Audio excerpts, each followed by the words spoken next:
Here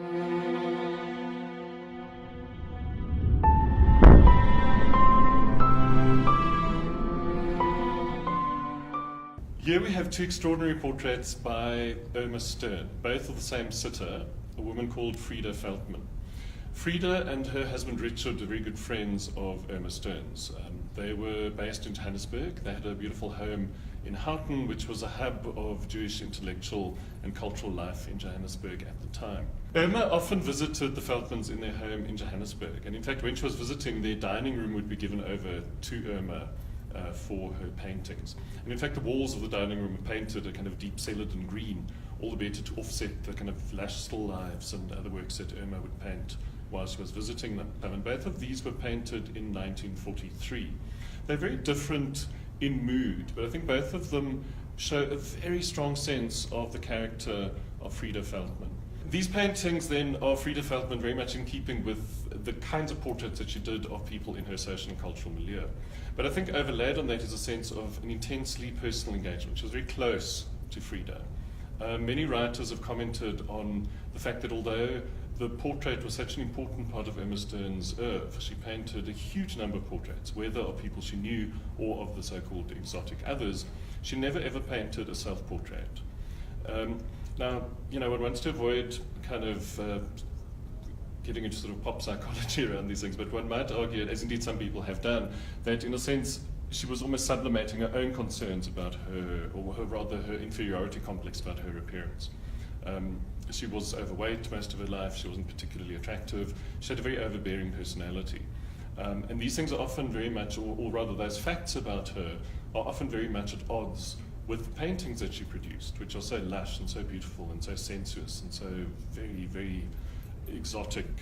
And particularly portraits like these, or particularly rather the portrait like this with Freda and a bowl of roses. Flowers, of course, very important to Irma Stern always, but also very important to Freda. With Freda, she shared a love of gardening and a love of flowers.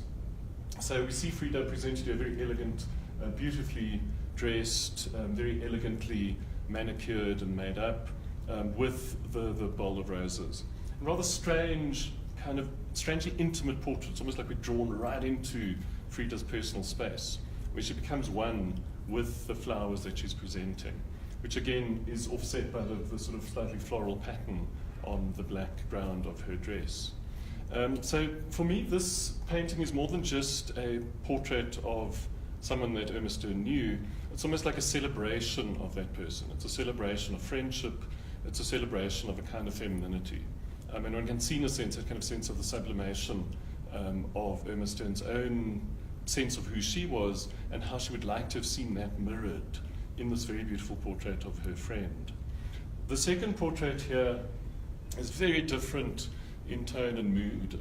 It's called Freda in a khaki dress. And we see, again, it's a much more introspective painting in many ways. An expression that is quite elusive. It's difficult to say exactly what kind of thought Freda's holding in her head in this painting.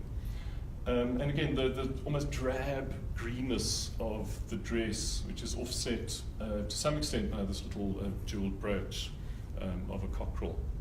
And again, just the presence of the brooch is again a kind of implicit link between them in the way that the flowers are in the other painting, in that both Irma and Freda had a real enjoyment of big, chunky, brightly colored jewelry. So in a sense, again, there's a kind of that interpolation of herself to some extent into the painting. Painted both, as I said, painted in 1943, obviously at the height of the Second World War. And again, a very different mood, this idea of the sort of khaki dress. If one imagines that, you know, this was the 1940s, it was wartime, khaki was omnipresent in uniforms of soldiers going off to the front or returning, or service people around the city. So in a sense, putting Freda into a certain kind of context, a much more elusive expression, and certainly a very, very compelling portrait. The intense blue of Freda's eyes really blends a kind of a soulfulness to the portrait. And interestingly, Freda wasn't aware of this portrait until the 1960s. that although they were both made at round about, obviously at the same sitting in Frieda's home in the 1940s, Frieda only became aware of this portrait close near to Irma's death in the mid-60s, when people from the Adel Fielding Gallery contacted her and said, you know, we have this portrait, can you verify it for us? So Frieda wrote to Irma Stern to ask after it. And Irma Stern wrote back in one of the last letters she ever wrote to Frieda, saying, I'm not aware of any paintings that, you know, that I didn't give you or didn't work, you know, that I made without your knowledge. So quite interesting that Irma Stern kept this painting to herself. And I think once again it speaks about the closeness of the bond between the two women. And I suppose in an indirect way is about as close I think we can get to a self-portrait of Irma Stern.